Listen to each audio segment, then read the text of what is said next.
¿Sabías que Jesús te ama y tiene un plan maravilloso para tu vida? Somos el Ministerio Buen Soldado de Jesús y queremos invitarte a que te suscribas y actives la campanita. Dios te bendiga grandemente. Pasaje bíblico en la enseñanza de hoy. Bueno, el tema de hoy se llama el Dios que rompe paradigmas. ¿Qué les parece ese tema? ¿Sí? ¿Han escuchado la palabra paradigma? ¿No? Voy a poner un poquito para acá, para moverme. Bueno, si no le han escuchado qué es un paradigma, les voy a explicar qué es un paradigma. Un paradigma es un modelo, es un ejemplo, es un patrón a seguir, ¿no?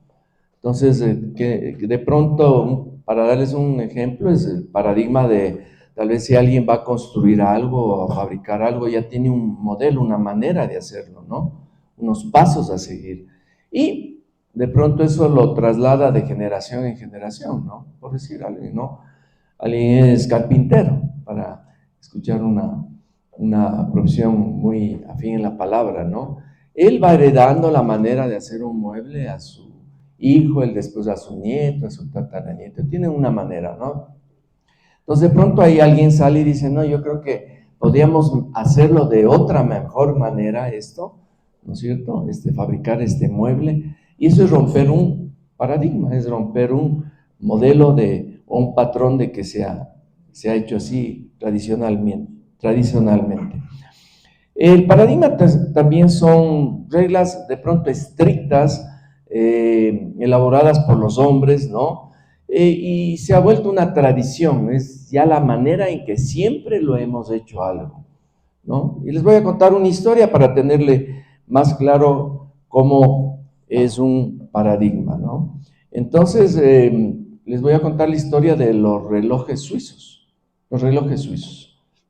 Los suizos en la década de los 60, o sea, mucho tiempo atrás, cuando la gran mayoría de ustedes no nacía, yo sí nací en la década de los 60, pero eran famosos. Entonces nosotros, yo me acuerdo de niño, tenía un reloj, pero eran relojes de cuerda. Entonces había que darle la cuerda y cada día, si no, se quedaba ahí parado el reloj. Entonces eran porque dentro del relojito alguna vez se me ocurrió por travieso abrir el reloj y ver qué había dentro, y veo un montón de engranajes de piecitas y le saqué clic, clic, del reloj. Después cuando quise armar ya me faltaron piezas, me sobraron y no sabía dónde irá y ahí quedó el reloj, ¿no? Pero así funcionaban los relojes de ese tiempo.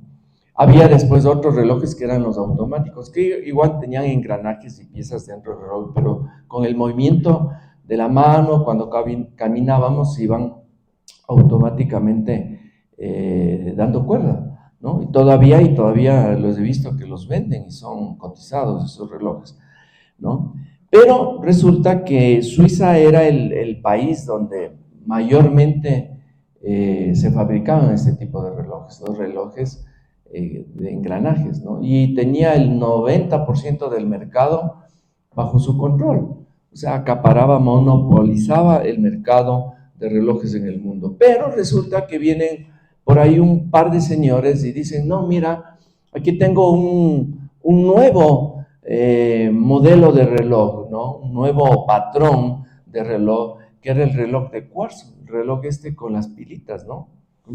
Funcionan algunos, ahora hay los recargables, pero eran relojes que funcionaban con pila, no había que darles cuerda y duraban, qué sé yo, un año, par de años, 3 años la batería.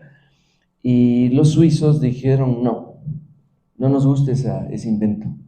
Decían, ¿pero por qué? Si esto es mucho mejor, es más barato, los relojes se van a volver más al alcance de toda la gente, porque antiguamente tener un reloj, yo me acuerdo cuando era niño, adolescente, no es que todo el mundo andaba con reloj, no eran baratos los relojes, ¿no?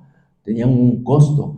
Pero con estos relojes de cuarzo, la ventaja era que todo el mundo podía tener un reloj, desde un niño hasta cualquier persona, ¿no?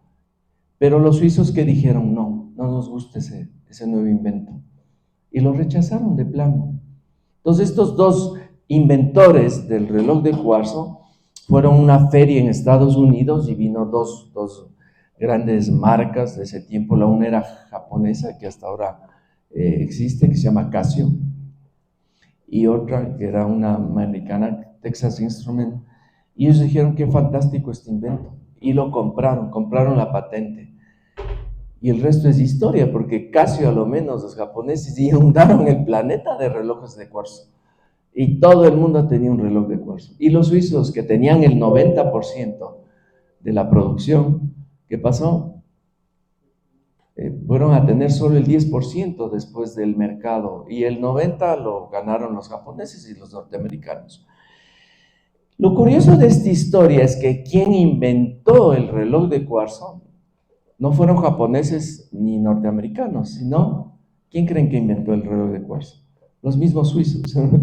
O sea, los suizos fueron a sus propios paisanos, es decir, a sus connacionales, y les mira, como suizos hemos inventado esto para mejorar la industria suiza, y les rechazaron. Entonces, ¿por qué? La pregunta es, ¿por qué la gente rechaza algo diferente, mejor, que puede cambiar las cosas o dar un mayor entendimiento a algo? Porque están formateados para así lo hacemos, así lo hemos estado haciendo siempre, y no vamos a cambiar esa manera de hacer las cosas. Entonces, cuando viene una idea novedosa, algo diferente, la rechazan de por sí, de plano la rechazan, ¿no? Entonces, cuando alguien quiere romper un paradigma, ahí vienen los problemas. Ahí vienen porque le va a tocar cuesta arriba, es más difícil, ¿no? Romper algo que ya está muy fijado en la mente de las personas, como los suizos, ¿no? Que no quisieron y perdieron esa gran oportunidad. Y más bien otros la tomaron. Y ustedes se preguntarán, ¿qué tiene que ver esto con la vida espiritual? Tiene que ver mucho. Y ya vamos a verlo, ¿no? Ya vamos a verlo. Entonces, ahí volvemos al pasaje de Romanos 12:2, que está todavía en pantalla, y que dice, no os conforméis a este siglo, sino transformaos por medio de ¿qué? De la renovación de nuestra mente. Dios quiere que cambiemos nuestra manera de pensar, para bien, obviamente, no para mal. Entonces hay chips que todavía tenemos ahí, como engranajes, como los relojes suizos en nuestra cabecita, que nos impiden dar a veces pasos y pasos más ambiciosos que nos van a transformar en nuestra vida, porque no queremos. A veces la tradición nos impide, a veces la tradición mismo religiosa. No, es que ¿cómo yo me voy a cambiar de religión? Es que ¿cómo yo voy a, si esta es la religión que mi abuelita me le inculcaba, mi papá, mi mamá? Sí, pero realmente nosotros hemos dado un paso y hemos querido romper eso y decir, no, yo creo que hay algo más que la tradición religiosa me ha estado tal vez ocultando y yo quiero aprender, y así hemos dado el paso y estamos aquí, ¿no es cierto? Entonces, romper este modelo, este patrón, romper este paradigma, obviamente no es ir en contra de Dios, sino entender mejor a Dios y cuál es su propósito y cuál es la real dimensión de Dios. Dios quiere que cambiemos nuestra manera de pensar. Si tú ya decidiste entrar a los caminos del Señor, tienes que estar abierto a que el Señor te vaya moldeando y vaya cambiando tu manera de pensar. Y hagamos un ejercicio mental en este momento. ¿No ha ido cambiando tu manera de pensar progresivamente? Y tú después dices, ay, qué increíble, ¿no? Hace una semana tal vez pensaba así, hace un mes pensaba de esta manera, hace 6 meses, hace un año, un par de años, pero ahora mi mente es diferente. Y yo lo digo y ustedes me están haciendo así con la cabeza, ¿no? Sí, en realidad nos ha pasado, ¿no es cierto? Dios va progresivamente rompiendo patrones de nuestra cabeza, dejando a un lado esos patrones eminentemente religiosos, ¿no? Esas cosas que nos atan y que nos impiden tener un cristianismo libre y gozoso. No, es que en la iglesia donde yo me formé decían esto, es que el pastor decía esto, o así asado, y uno dice, bueno, está bien, pero ¿qué te parece si vamos a lo que dice la Escritura, a lo que dice la palabra, a lo que dice el Señor? ¿Quién tiene la última palabra? El Señor, ¿no es cierto? Hace unos, no sé, será 3 semanas compartíamos, si no estoy mal, del diezmo, ¿se acuerdan? ¿Sí? Sí estuvieron aquí, ¿verdad? Entonces, ese es un patrón, modelo que como cristianos nos hablaban. Nos decían, mira, en realidad yo me acuerdo, yo estaba recién convertido al Señor y hablaron del diezmo y dije, no, esto debo hacerlo, sentí en el corazón. Pero pasó el tiempo y yo decía, hay algo en mí que no sé, voy a ir a las Escrituras, como que algo, sin que nadie me lo diga, se sembró alguna inquietud en mí, ¿no? Y fui a las Escrituras y fui investigando y digo, en el nuevo pacto, curiosamente, no hay una enseñanza respecto al diezmo.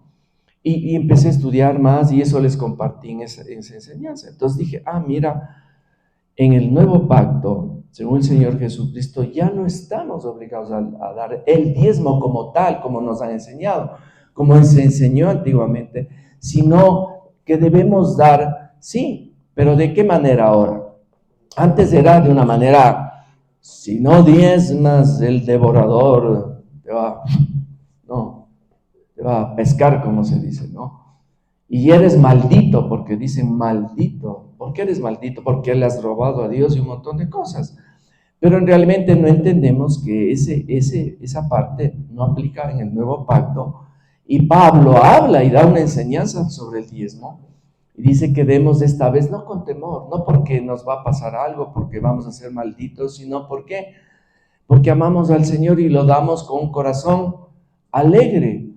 Pablo dice que demos lo que hemos propuesto en nuestro corazón, no como una obligación, no como una carga, no como si yo dijera, dice Pablo, les estuviera obligando a que den, sino que nazca.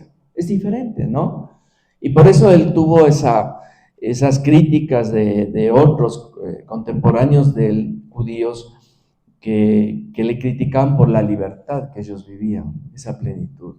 Entonces eso es romper un paradigma, claro que sí, romper un modelo, un paradigma. Es decir, tenemos que la ley está sembrada en nuestro corazón y la hacemos porque amamos a Dios, amamos al Señor, ¿no es cierto? Entonces, sí, cuesta trabajo. Los apóstoles tuvieron, Pablo en especial, tuvo que luchar mucho en ese tiempo porque estaban ya formateados bajo esa forma de ver, ese patrón antiguo, y él y vimos que él hasta tuvo una pequeña confrontación ahí con Pedro, imagínense, con Pedro, ¿no? Un gran apóstol, porque realmente querían obligarles a los no judíos, a los gentiles, a que se circunciden, ¿no?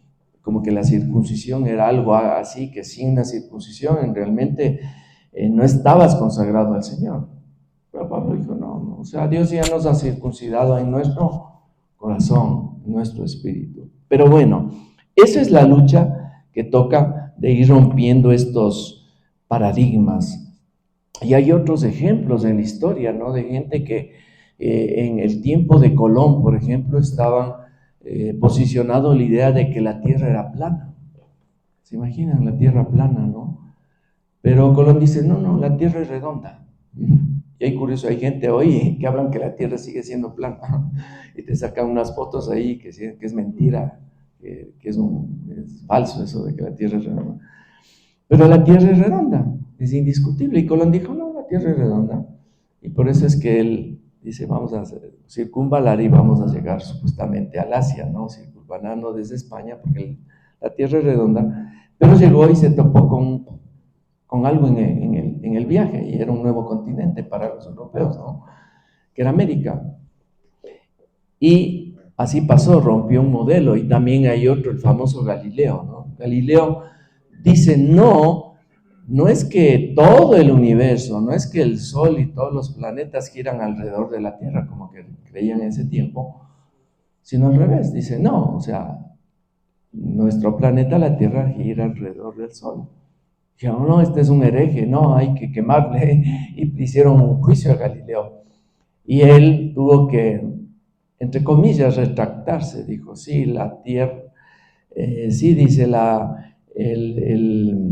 el Sol gira alrededor de la Tierra, ¿no?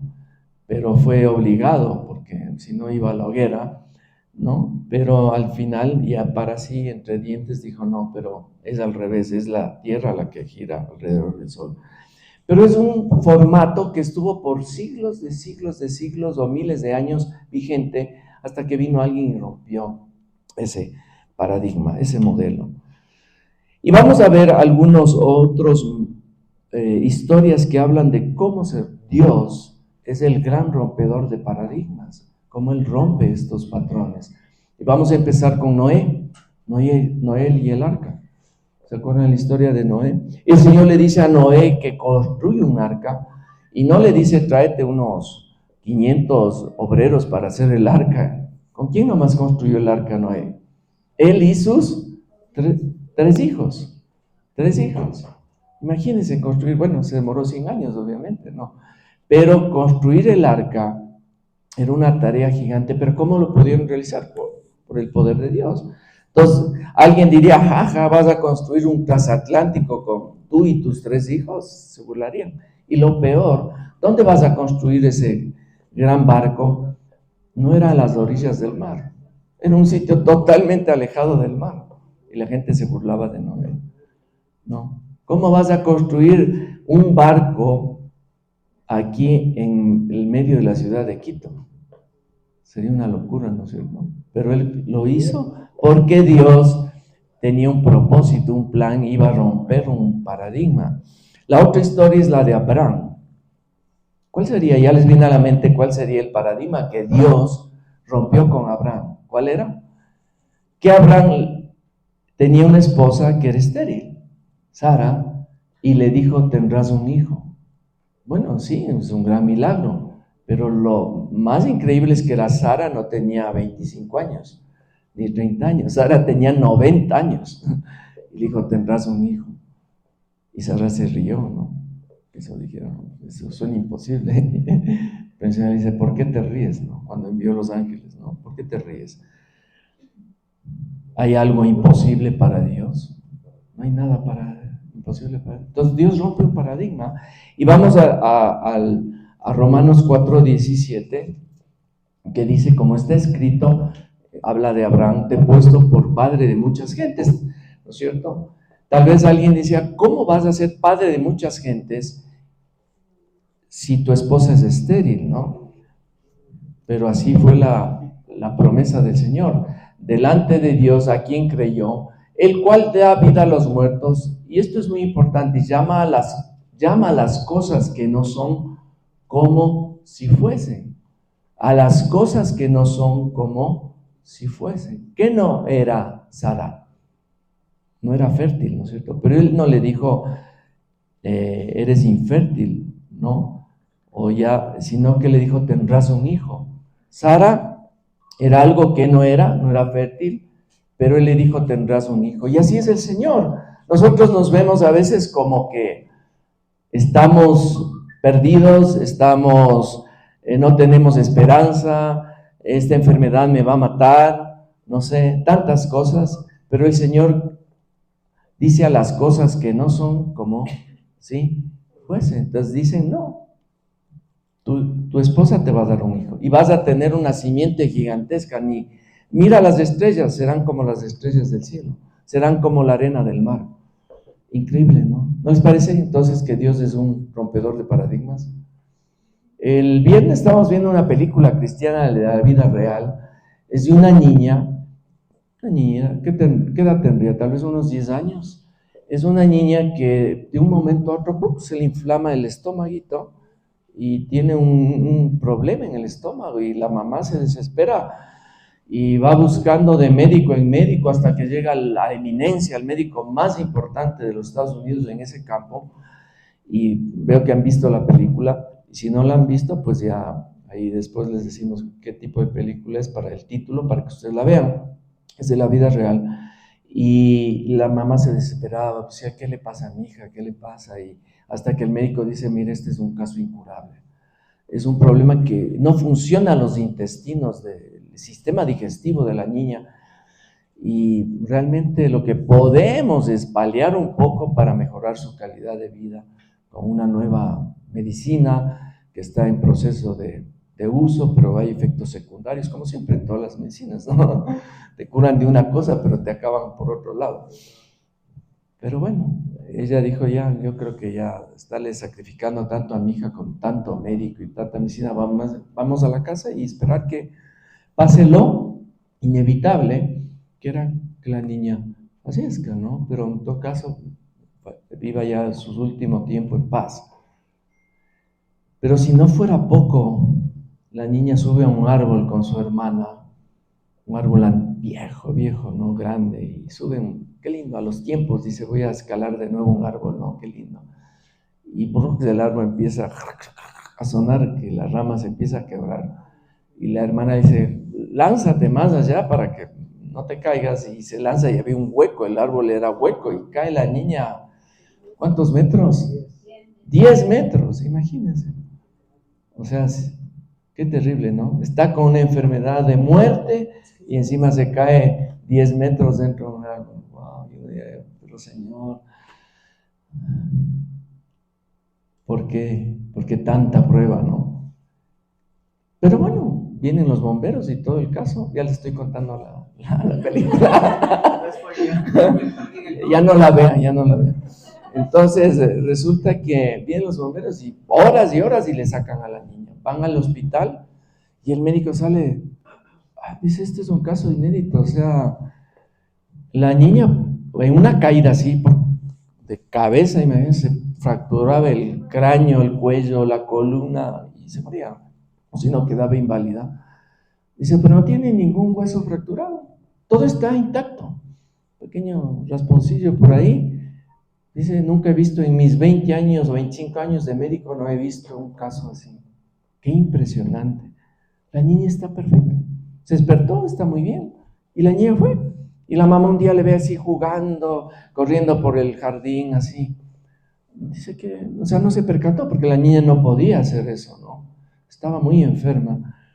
Y se acerca y después le ve que en el espejo que se iba a probar una blusita y la mamá le ve y dice, wow, ¿a dónde se fue parecía que estaba embarazada la niña antes, ¿no? ¿A dónde se fue la barriguita? No tenía nada, dice, no. Dice, pero ¿qué pasó?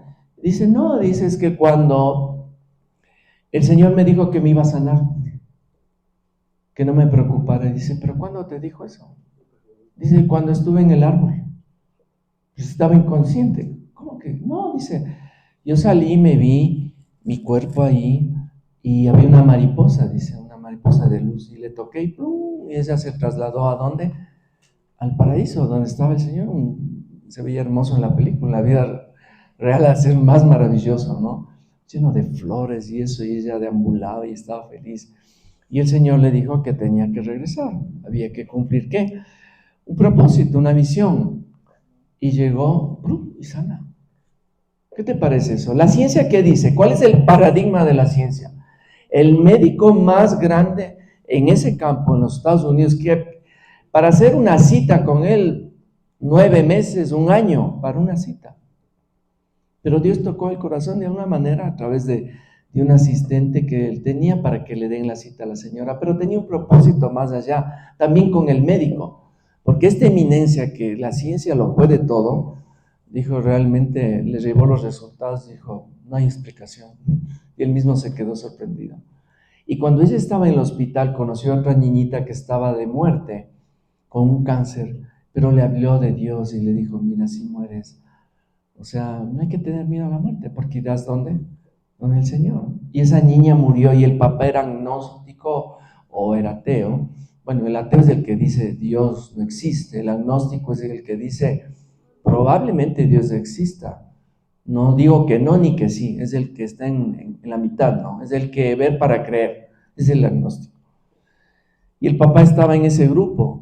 Pero cuando la niña murió y pasó este milagro de la otra niña, él fue a la otra, era un otro estado en Texas, fue desde Massachusetts, que es de un extremo a otro, y tocó también el corazón de este papá. Mira, Dios cómo usa las cosas, ¿no? Entonces el paradigma del hombre es imposible para la ciencia sanarse, pero para Dios le sanó a esta niña. Miren cómo Dios rompe los paradigmas, ¿no? Lo que la ciencia te dice, no hay solución. Dios dice, sí hay solución. No, Sara es estéril, jamás a los 90, por favor, ¿quién a los 90 va a tener ¿Qué mujer a los 90 va a tener un bebé? Y Dios dice, yo llamo a las cosas que no son como si fuesen. Sí, va a tener un bebé. Amén. ¿Sí? ¿Tú lo crees en tu vida? Que Dios puede nombrar a las cosas que no son como si fuesen. ¿Qué cosas no son en tu cabecita ahorita? Piénsalo. Sí, no es posible esto. Yo creo que no va a ser posible, pero para Dios sí es posible. Entonces Él rompe el patrón, el modelo, el paradigma y te lleva a otro nivel. ¿Te parece lindo eso? Que Dios cómo rompe las cosas. Vamos a ver otra historia de la Biblia de José y David. José y sus 11 hermanos. Él era el penúltimo, tenía un hermanito menor, José, que era Benjamín. Por eso cuando alguien es el menor en una familia, dicen, él es el Benjamín de la casa. A mí me decían así mis hermanos, él es el Benjamín, porque yo era el menor, ¿no es cierto? Pero en la tradición judía, en el paradigma judío, el primogénito, el hijo mayor, él es el que se lleva todas las bendiciones. De hecho, la herencia del papá se llevaba a la mitad y la otra mitad se repartieron los otros hijos. El primogénito era el que se llevaba, pero José no era el primogénito y Dios le dio un sueño. El soñador le decía a José, que vi unas espigas, ¿no? Unas 11 espigas y 12 espigas, y todas las espigas se inclinaban hacia él. Y después las estrellas también, ¿no? ¿Sí? Que tuvo el sueño.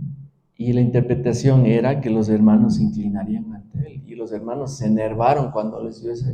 Les explicó el sueño y dicen, ¿cómo es posible? Para nosotros tal vez diríamos, bueno, ahora en este tiempo no importa mucho que mi hermano menor, Dios le haya dado un sueño pero para la cultura judía era tremendo eso, ¿no? Decían, ¿cómo eso no es posible? Y se enervaron tanto que quisieron hasta matarle. Y intentaron, pero uno de ellos se opuso y le vendieron como esclavo y el resto es historia. Y Dios levantó a José de la cárcel, le sacó y le llevó al lado del faraón. Faraón, imagínate, Faraón era un dios en ese tiempo, un semidios.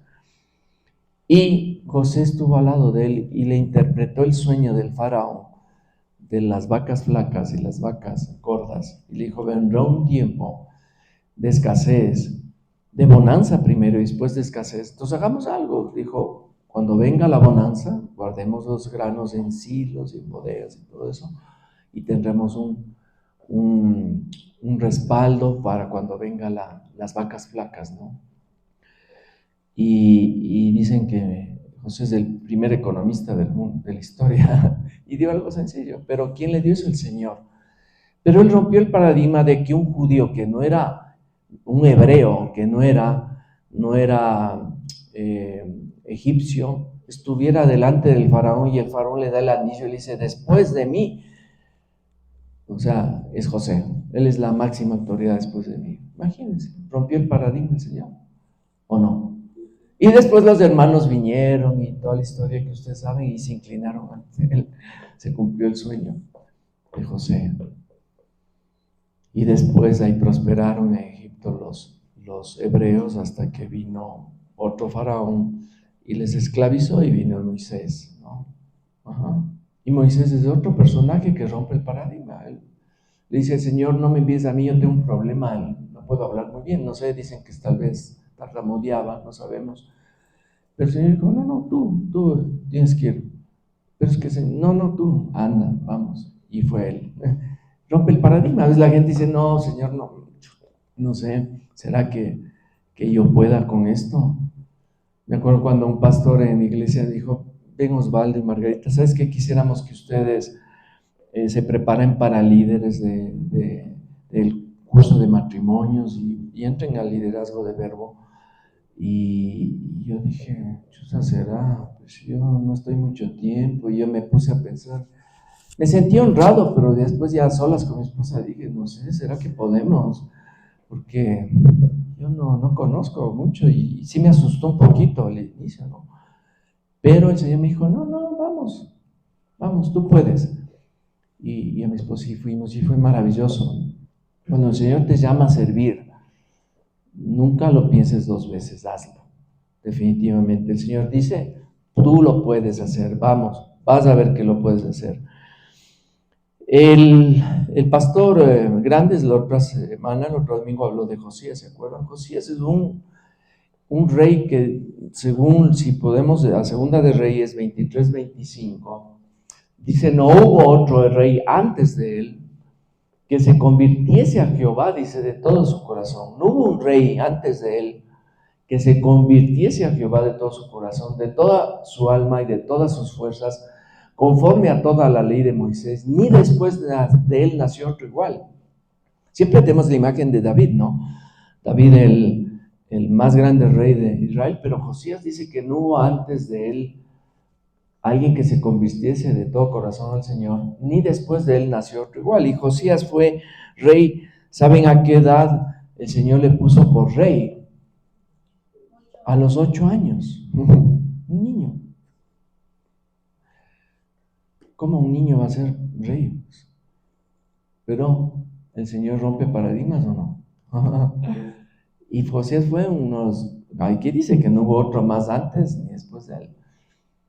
Rompió el paradigma y fue maravilloso la vida de Josías. Les invito a leerlo, ahí está justo en capítulos 22, 23, y ustedes lean la vida de Josías.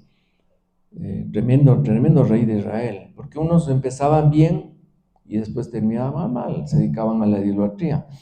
Y me olvidé de David, ¿no? David rompió también el Señor el paradigma, porque cuando le dijo al profeta Samuel, ve a la casa de Isaí, porque de ahí nacerá el nuevo rey de Israel. El primero fue Saúl, y Saúl empezó no a obrar adecuadamente a la voluntad de Dios, y Dios dijo, ya le desechó a Saúl, y dice, voy a levantar otro rey. Y cuando el profeta, todo un gran profeta como Samuel, fue a la casa y dijo, bueno, de esta casa, le dice al padre, voy a levantar, el Señor va a levantar, y yo he venido a ungir al nuevo rey de Israel. Entonces el papá empieza a presentarle a sus hijos, ¿no? ¿Por quién creen que primerito? El primogénito, el mayor, porque así era en el pueblo de ellos. Entonces viene el primogénito. Pero Samuel dice, el Señor le dice, no es él. Entonces, ven el siguiente, no, y desfilaban toditos los hijos. Y él mismo estaba desconcertado. El profeta dice, qué raro, pero de aquí tenía que salir el próximo rey de Israel. Y dice, ¿no tienes otro hijo más por ahí? Y toditos, me imagino, se quedaban viendo, ¿no? David, pero no creo que sea él, pues es un muchachito, ¿no? Un adolescente. Sí, él está ahí, él está pastoreando las ovejas, ¿no? Llámale. Bueno, me imagino, bueno, tráigale nomás. Seguro que no es él. Y él era, porque vio el corazón de David. Dice que Dios no ve la estatura, no el tamaño, el porte, sino ve el corazón. Y David, dice la palabra, que tenía el corazón acorde al Señor. Y él fue el rey y rompió el paradigma. Miren cómo Dios va rompiendo los esquemas, ¿no? Pero nosotros nos empecinamos, es que es así. Dejémonos moldear por el Señor.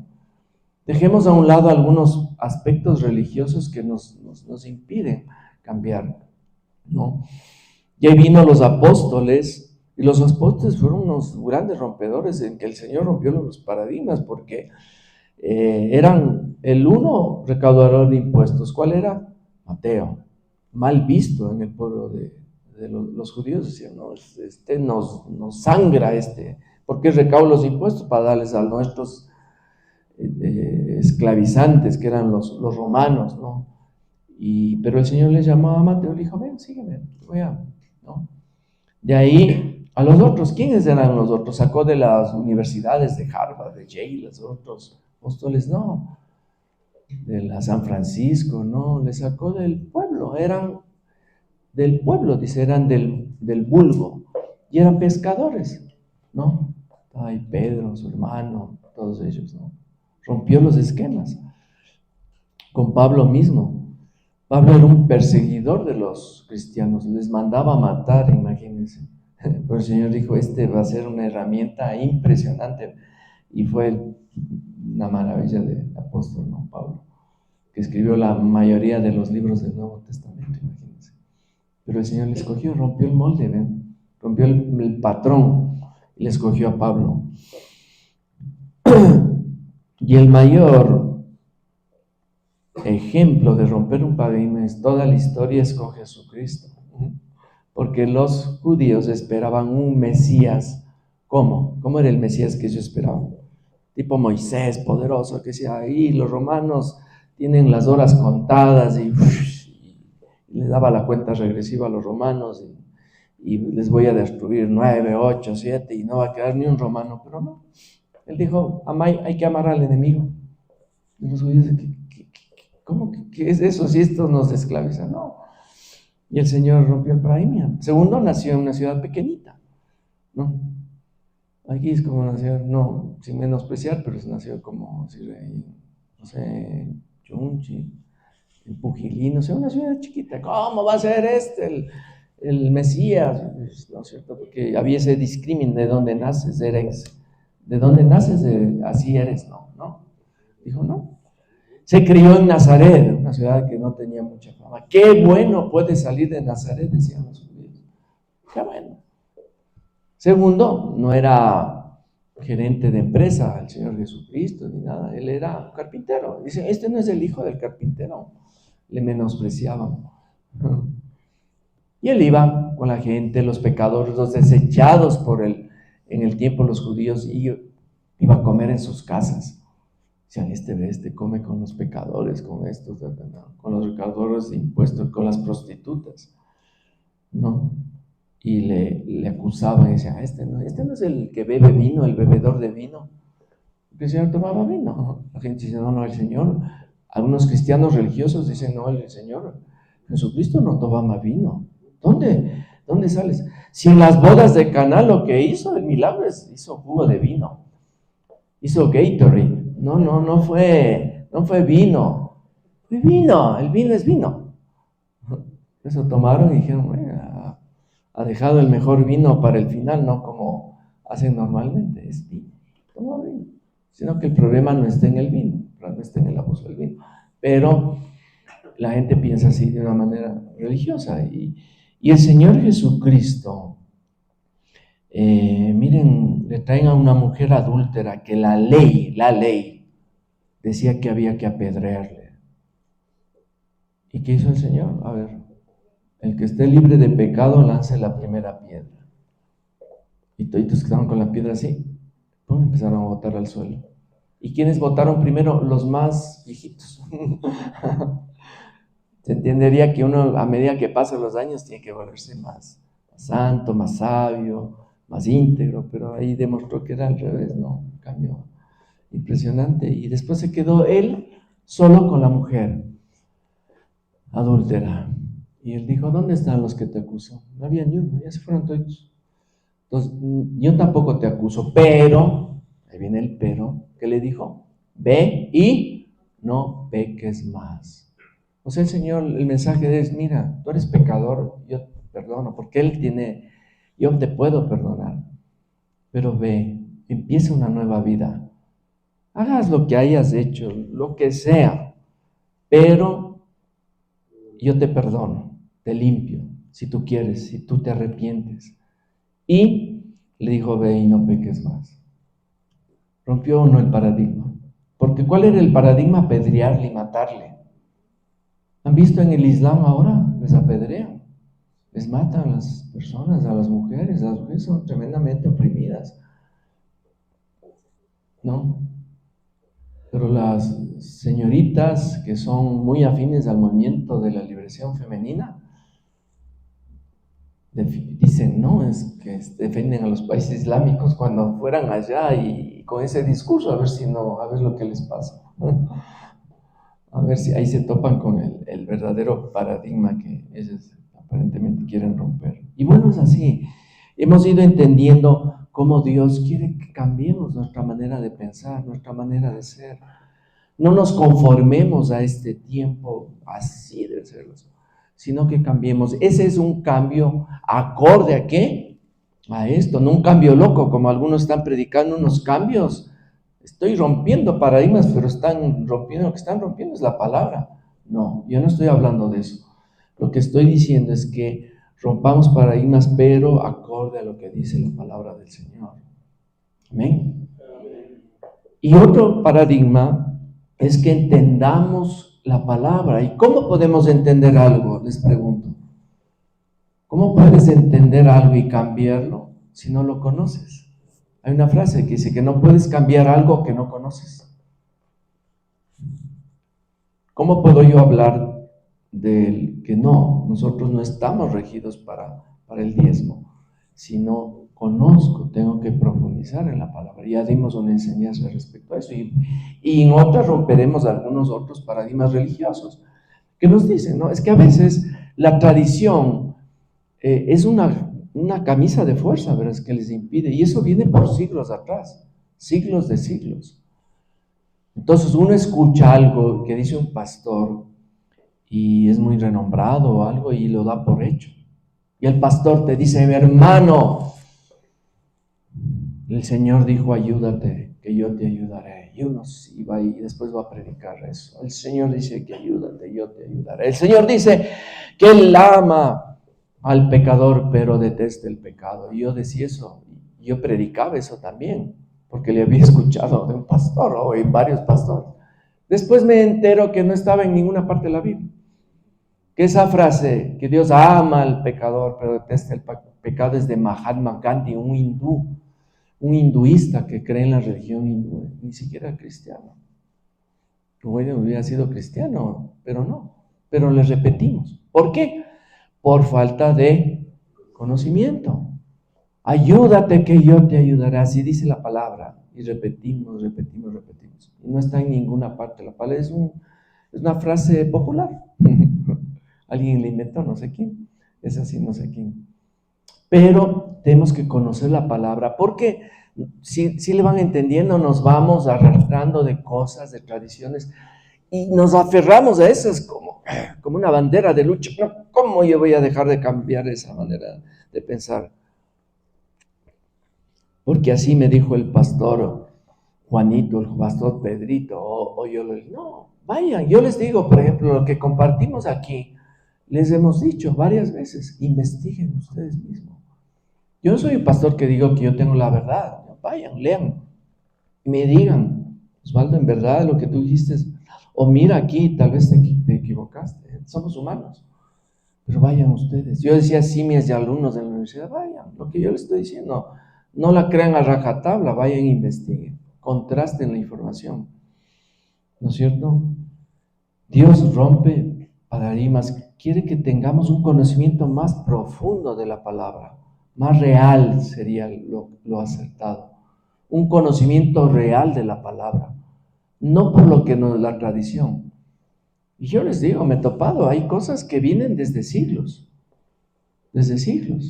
vienen desde la época de Martín Lutero y por ahí en la Reforma, que unos dijeron así debe ser y otros no es así.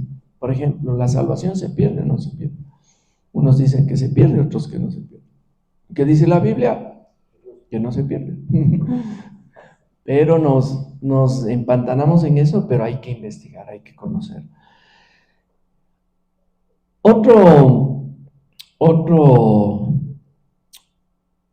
paradigma que se ha roto en este tiempo es algo que pasó no hace mucho, pasó el mes de febrero del año pasado, el 8 de febrero, curiosamente. No sé si sabían, hay un significado de los números, ¿sí saben eso? ¿No? ¿Sí? Hay la numerología judía, pero los números tienen su significado, por eso son 12 apóstoles, no son 13, no son 11, son 12. Las 12 tribus de Israel, ¿no es cierto? El 12 es un número del Señor. Al sexto día le creó Dios al hombre. Y la marca de la bestia, del anticristo, ¿cuál es? 666. 3 veces 6. Tiene un significado los números, ¿no? El 7, ¿no? Las 7 copas de la ira, ¿no? ¿No es cierto? Los 7 sellos. ¿Sí? El 7 es un número, el número perfecto de Dios, dice.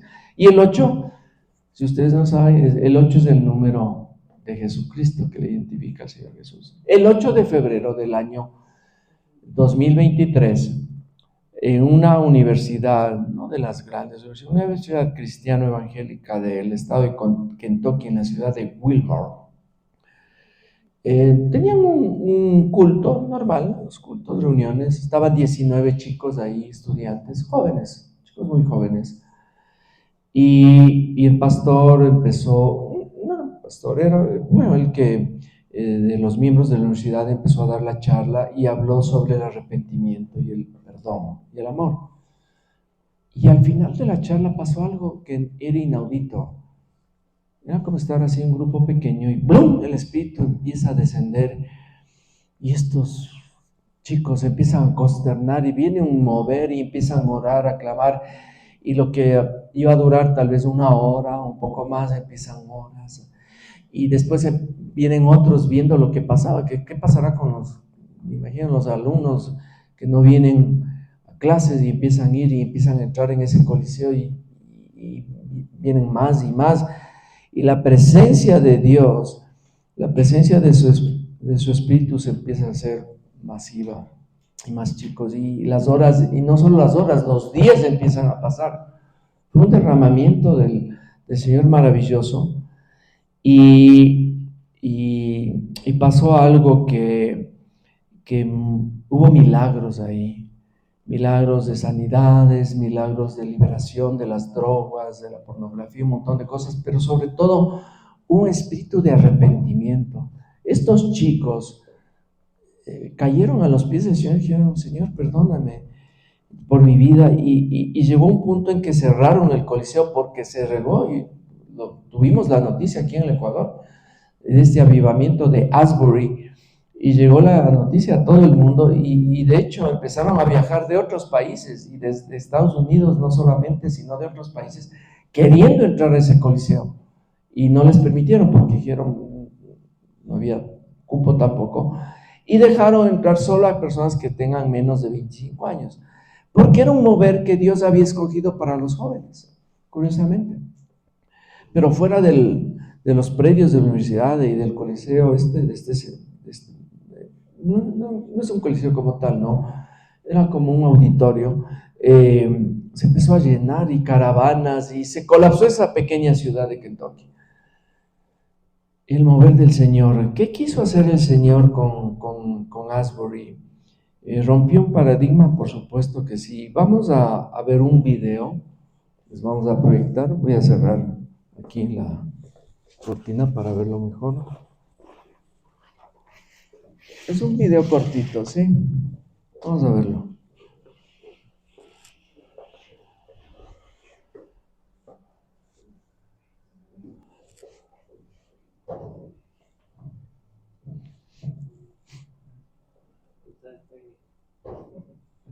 Sí.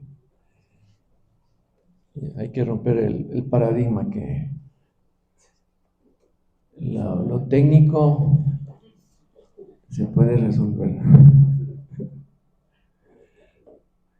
Bueno, hasta que proyectemos lo de Asbury voy a hablarles un poquito más, ¿no? Y fue maravilloso, los jóvenes buscando de Dios, cayendo a los pies de Dios, adorándole al Señor, alabándole. Y en el libro de Apocalipsis dice que se ven multitudes delante del trono de Dios, ¿no? Y saben que ese es nuestro destino. Nosotros vamos a estar delante del Señor y vamos a estarle alabando, adorándole, bendiciendo. Ahí estamos ya con el video. El audio, veamos si podemos subir el audio. ¿Qué ha estado sucediendo durante varios días en la Universidad Evangélica de Asbury, Kentucky? Cientos de jóvenes estudiantes han estado durante muchos días consecutivos, 24 horas del día, cantando, alabando a Dios y orando unos por otros. Estas reuniones no han parado y cada día se siguen sumando decenas de personas para participar de lo que algunos ya están llamando el avivamiento de Asbury. Decenas de videos e imágenes se han compartido en las redes sociales, donde se puede contemplar la multitud de creyentes postrados, parados, con manos levantadas, entonando cánticos, otros orando y llorando, debido a que afirman la presencia de Dios se ha hecho muy fuerte entre ellos. Otros han reportado largas filas para entrar a este servicio de capilla, donde el factor más común son jóvenes con hambre de un mover de Dios. El medio protestante digital reporta que todo comenzó cuando el pastor Zach Mirkritz predicó un sermón sobre Romanos 12, del 9 al 21, el cual todavía se puede ver en YouTube. El predicador habló sobre la necesidad de arrepentimiento e invitó a los presentes a reconsiderar el amor, una palabra tan manoseada en la cultura actual, para recuperar su sentido bíblico, que implica mucho más que una emoción. Durante la enseñanza enfatizó la necesidad de que el Espíritu Santo sea quien produzca este fruto en el creyente. A partir de ese momento han pasado más de 10 días desde que esta capilla permanece llena de jóvenes buscando arrepentimiento y quebrantamiento delante de Dios, razón por la cual para algunos ya es señal de un avivamiento real y que tanto se necesita en Estados Unidos, donde muchos jóvenes cristianos están abandonando la fe.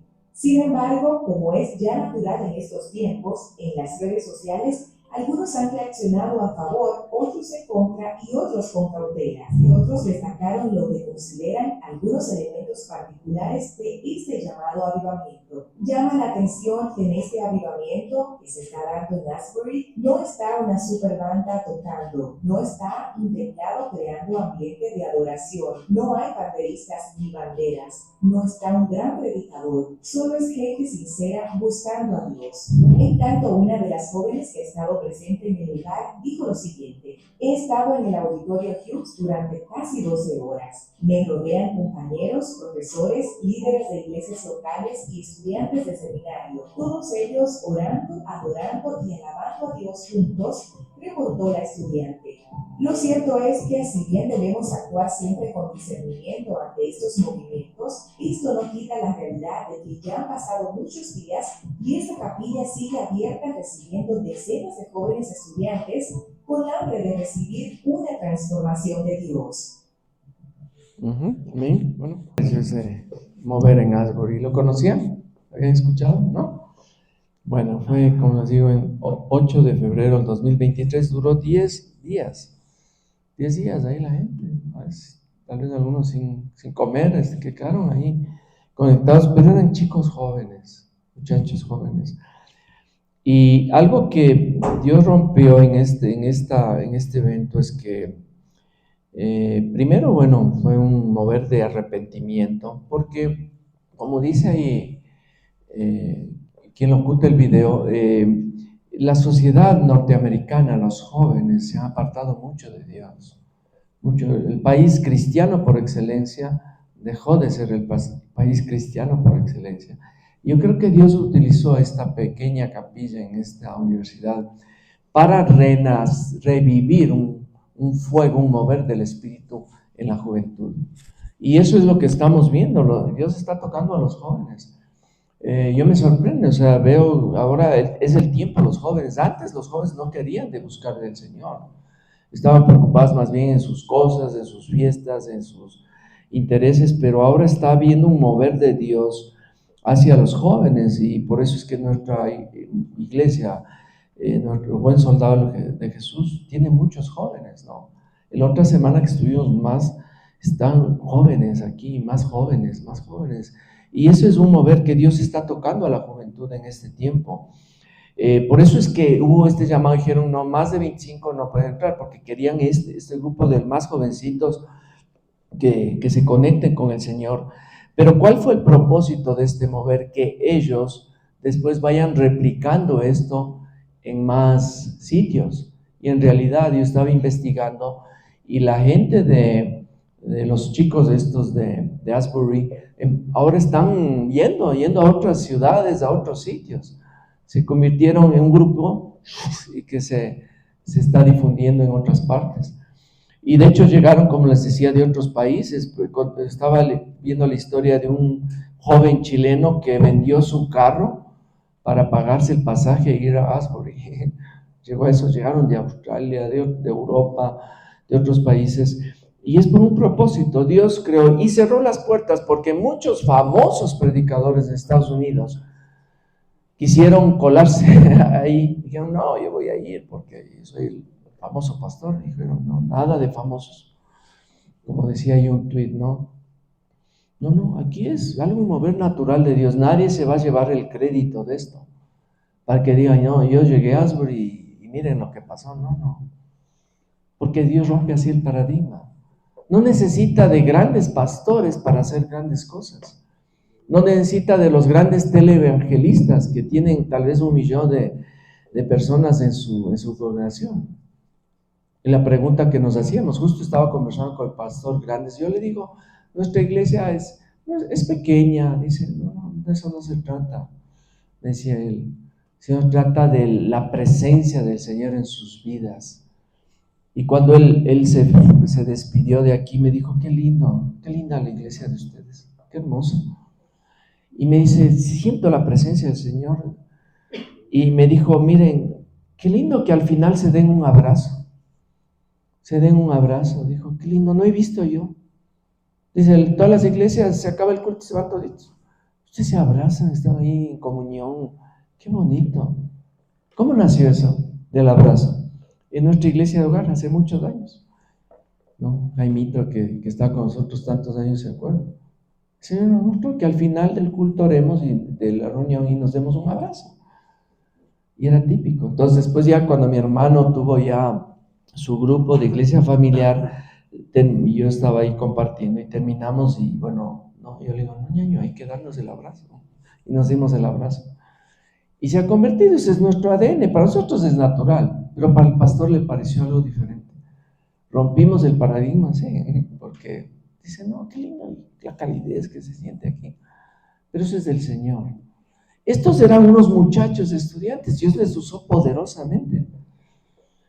Hubo milagros, como les digo, de sanidades, de liberaciones, palabra, el que los jóvenes, y una palabra del Señor para los jóvenes que ya dejen de estar esclavos del celular, de las redes sociales, de la pornografía, de tanta cosa, y busquen los jóvenes al Señor, porque viene el tiempo el que el Señor regresará. Entonces los jóvenes tienen que estar conectados, los jóvenes tienen mucho que hacer en este tiempo.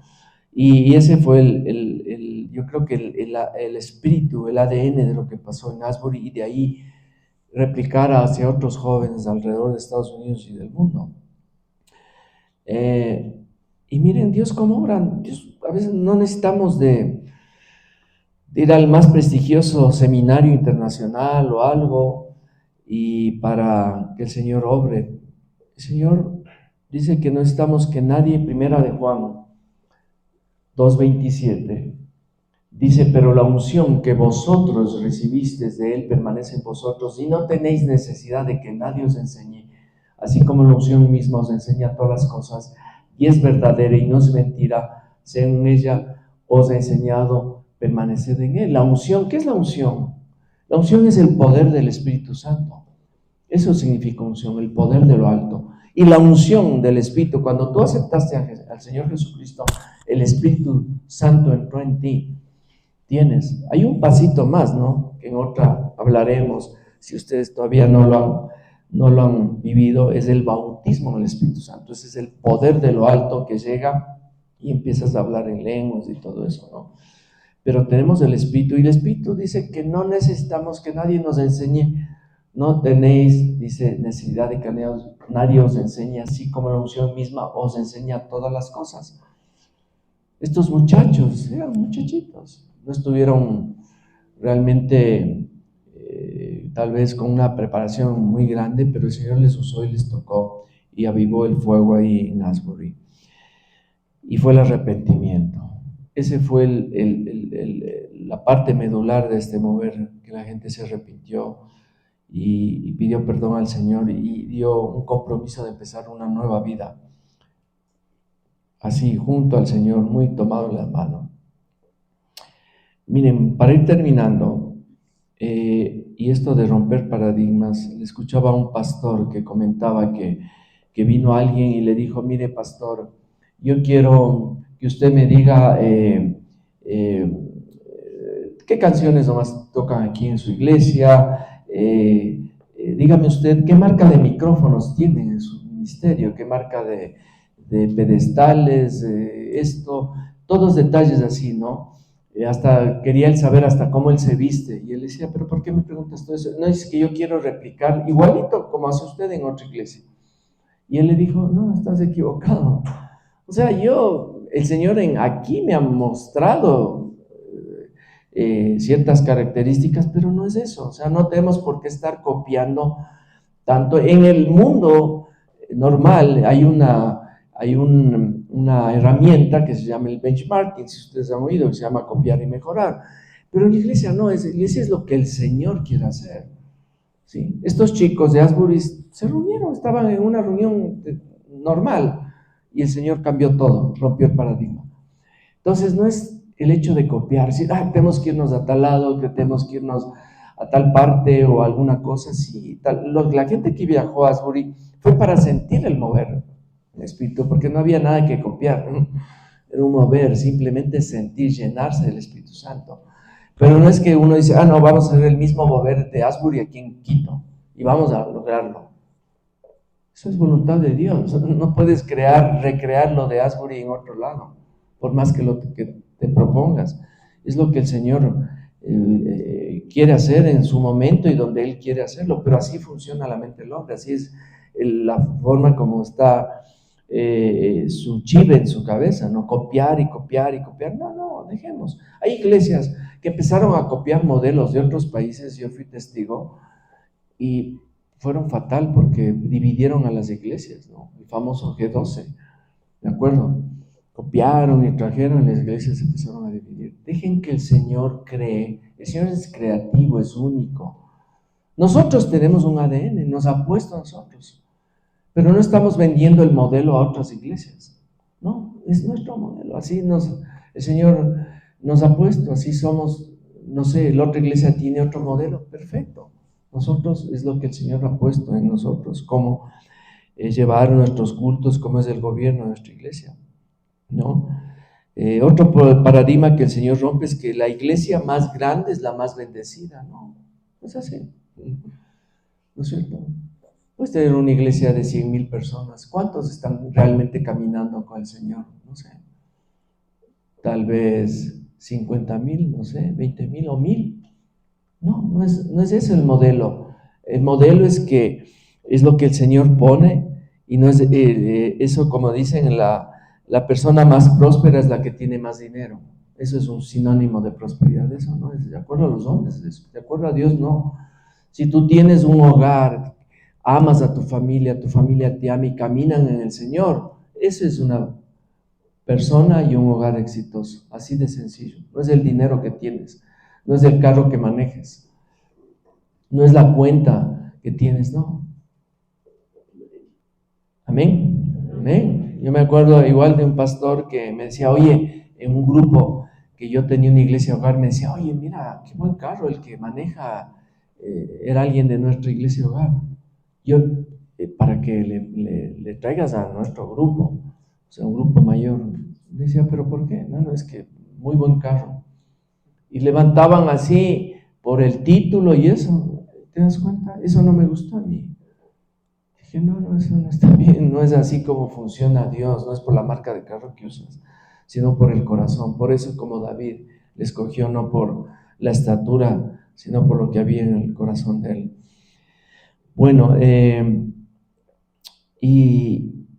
y el Señor es realmente el que rompe todos estos paradigmas. Y yo les digo, concluyo con esto, que estemos abiertos a dejarnos moldear por parte del Señor. Quisiera invitarles a que nos pongamos de pies, por favor.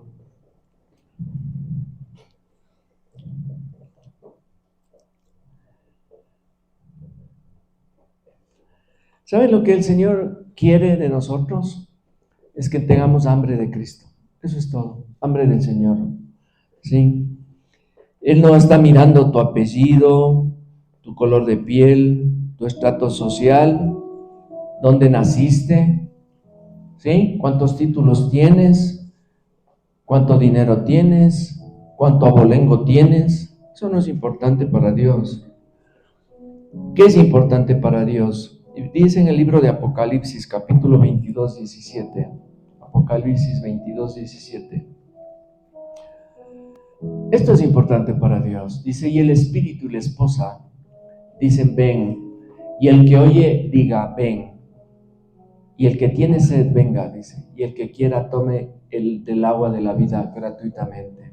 Es lo que quiere el Señor. Gente que tenga sed, tenga hambre del Señor, ¿sí? Porque Él es la fuente de vida eterna, es la fuente gratuita de vida eterna. Y la salvación no es por obras, como todavía hay ese esquema de pensar que por las obras obtenemos la salvación, no. Por eso ahora que se centran mucho en las obras, no. Es por la fe, por la gracia, por entregar nuestro corazón, nuestra vida a Jesucristo. Tomemos, mis hermanos, mis hermanas, el agua de vida que nos da el Señor Jesucristo gratuitamente en esta mañana. Yo te invito, cierra tus ojos y dile: Señor, ¿cómo fue la actitud en Asbury? ¿Cómo fue la actitud de la mujer que llegó a los pies del Señor Jesucristo y derramó un frasco de alabastro con un perfume de nardo muy costoso? Dicen que costaría como $1,000 hoy, y lo derramó a los pies del Señor.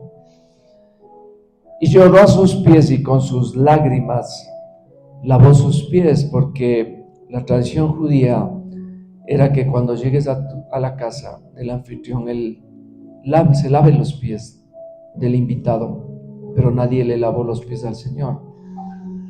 Nadie le ungió con aceite, pero esta mujer sí, porque sintió en su corazón que el Señor era el Dios eterno, era su Salvador, y quiso pedirle perdón y se arrepintió y lloró y enjuagó sus pies con sus lágrimas y secó sus pies con sus cabellos. Y el Señor le dice: tu fe te ha salvado. Pidámosle perdón al Señor. A veces en el día a día tenemos actitudes absurdas, a veces, que a veces caen en el pecado, ¿no? Juzgamos mucho a los demás, a las personas, nos juzgamos nosotros a nosotros mismos mucho, no nos perdonamos. Y si hay ataduras todavía que tú no te has podido desprender, este es el tiempo. Dios está llegando a los jóvenes. Dejemos el celular a un lado, las redes, tanta cosa, démosle más tiempo al Señor.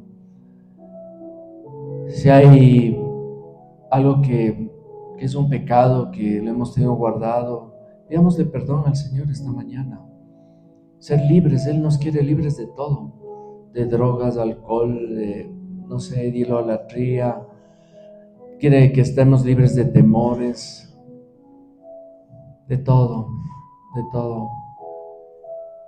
libres de angustias, libres de ataduras, libres de depresión, de ansiedad, de tristeza.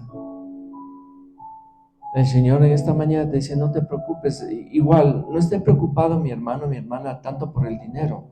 ¿Qué comeré? ¿Qué me pasará mañana? ¿Será que voy a tener para el arriendo? No te preocupes, el Señor va a suplir. Busca primero el reino de Dios y su justicia, y todo vendrá por añadidura. Busca de Dios y vas a ver cómo Él te bendice y te prospera. Descansa ahora en el Señor, dice Él te dice: descansa en mí. Quita de tu mente esas ideas que has tenido, que las has dado por